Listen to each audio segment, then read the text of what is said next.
explosion.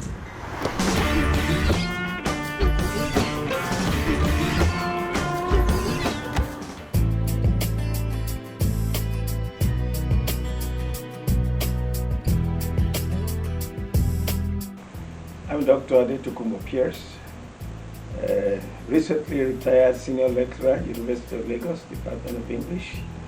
I am a public affairs analyst, and I am the convener of Reset Lagos PDP.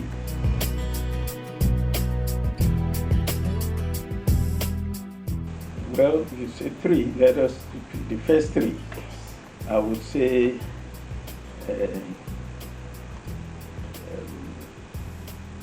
Peter B. I would say it's a good thing for the polity that we have a new entrant in the caliber of Peter B. And he's a very well-spoken man. A lot of exposure. I think virtually everybody knows his name too in Nigeria.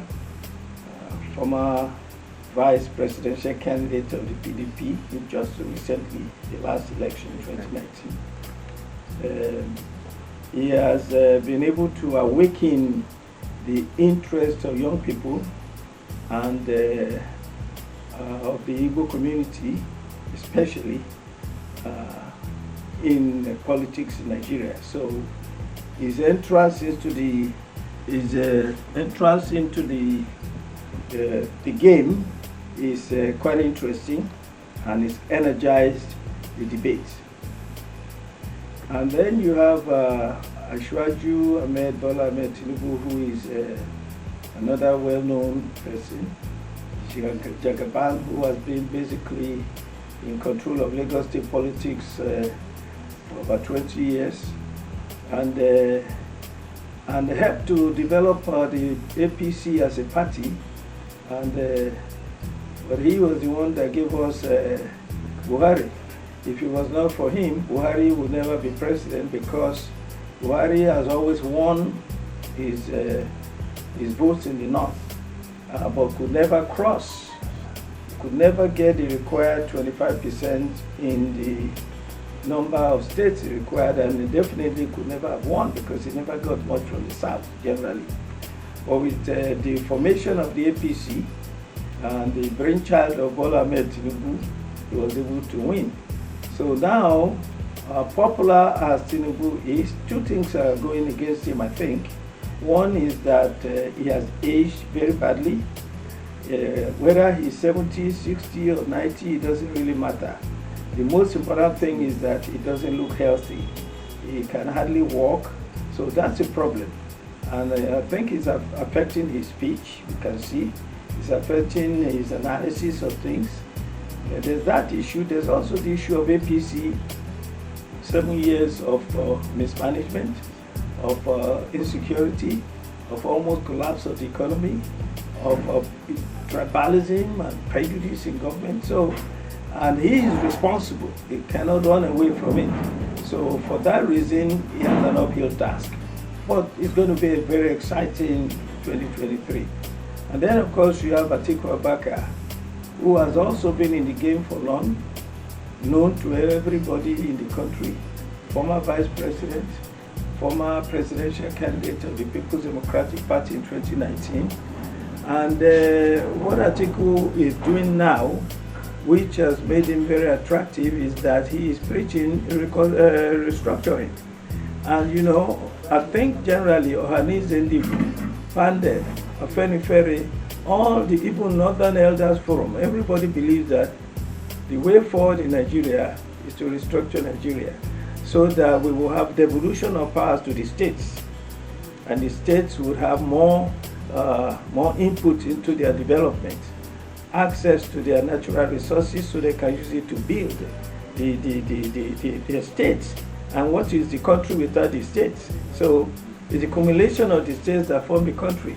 So if the states are developed, the nation is developed.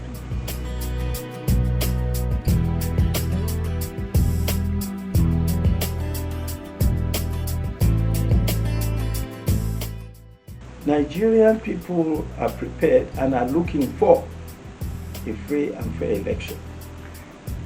It is a different issue with the government. INEC is not ready to do the right thing.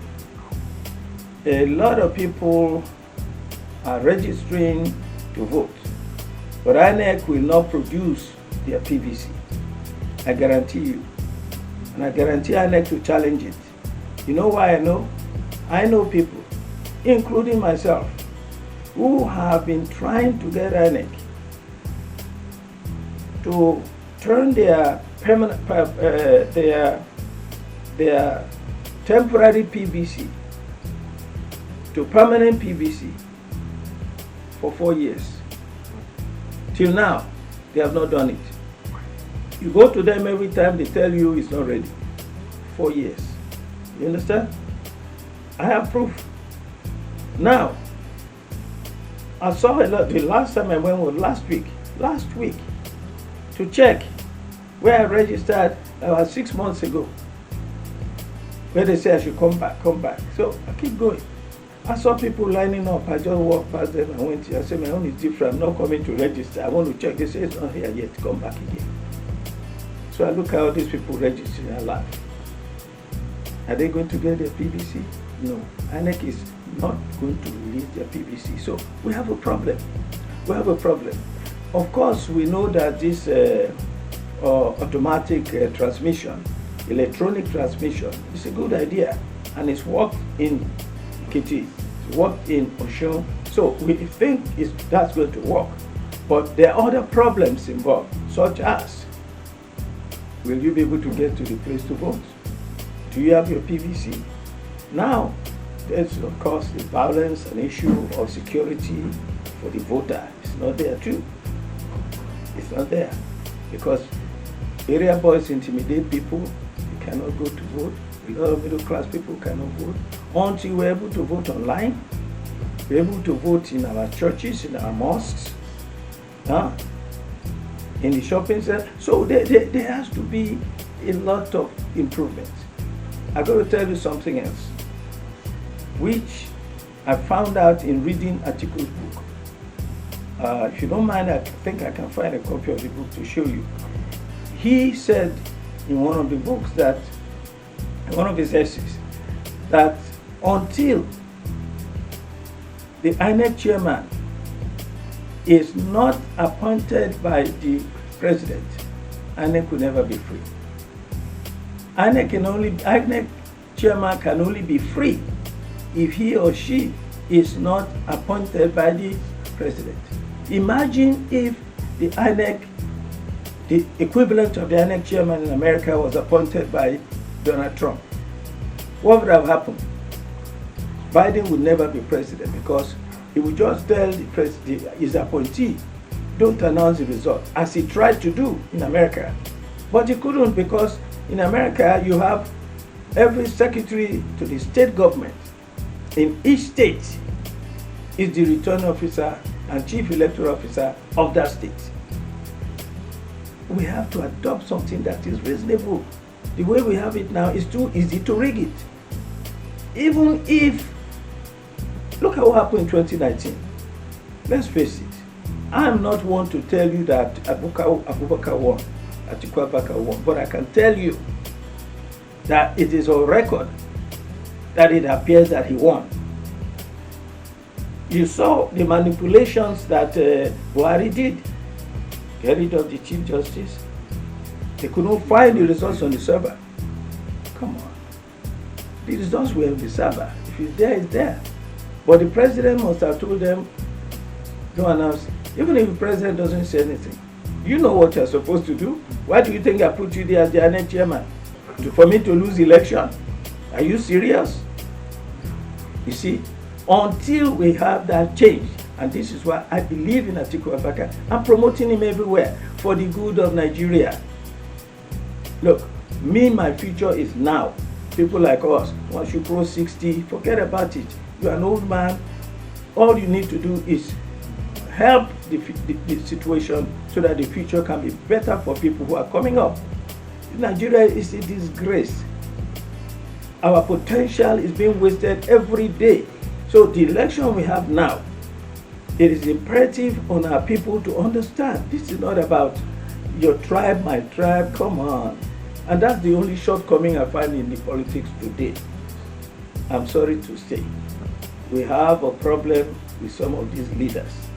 The way Obi has come out, no matter what he says, is appearing to be an Igbo candidate.